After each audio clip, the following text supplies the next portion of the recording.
Hey friends, welcome to Killer Channel. Friends, ఎవరైనా మా ఛానల్ని సబ్స్క్రైబ్ చేసుకోకపోతే సబ్స్క్రైబ్ చేసుకోండి. ఎవరైనా మీ డాగ్స్ కానీ మీ పెట్స్ కానీ అమ్మాలనుకుంటే మా ఛానల్ త్రూ మా ఛానల్ వాట్సాప్ నెంబర్కి మెసేజ్ పెట్టండి. ఫ్రెండ్స్, ఇవాళ మీకోసం టాప్ క్వాలిటీ ల్యాబ్రాడర్ పప్పీస్ తీసుకురావడం జరిగింది. ఇది విశాఖపట్నంలో అవైలబిలిటీలో ఉంది. అండ్ దీని ఓనర్ ఏం చెప్పారంటే వీలైతే ట్రాన్స్పోర్టేషన్ ఫెసిలిటీ అయితే ఒక 10 కిలోమీటర్స్ దాకా అయితే ప్రొవైడ్ చేయగలమని చెప్పడం కూడా జరిగింది. అండ్ ఈ పప్పీస్ ఏజ్ వచ్చేసరికి 30 days అని చెప్పారు. Friends, male and female pups రెండు అవైలబుల్లో ఉన్నాయని కూడా చెప్పడం కూడా జరిగింది. ఫ్రెండ్స్, అండ్ ఫీమేల్ పప్పీకి వచ్చేమో 9,000 అండ్ మేల్ పప్పీకి వచ్చి 10,000 రూపీస్ డిమాండ్ చేస్తున్నారు.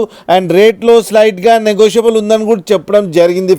ఫ్రెండ్స్ మీరు చూడొచ్చు పప్పీస్ ఎంత క్యూట్గా ఎంత హెల్తీగా ఉన్నాయో కింద వీడియోలో ఫుడ్ తింటున్నాయి. ఫ్రెండ్స్, అది కూడా చూడండి. ఫ్రెండ్స్, మీకు ఎవరికైనా నచ్చితే టైటిల్లో కాంటాక్ట్ నెంబర్ ఇస్తాను, కాంటాక్ట్ అవ్వండి, మాట్లాడండి, తీసుకోండి. ఫ్రెండ్స్, అలాగే ఒక్కసారి డీల్ సెట్ అయిన తర్వాత అన్ని డీటెయిల్స్ బాగా చెక్ చేసిన తర్వాతనే మనీ పంపాలని కోరుకుంటున్నాం. ఫ్రెండ్స్, కింద mother and father crossing video కూడా పెట్టడం జరిగింది, అది కూడా చూడండి. ఫ్రెండ్స్, అలాగే మా ఛానల్ని సబ్స్క్రైబ్ చేయడం మాత్రం మర్చిపోకండి. ఫ్రెండ్స్.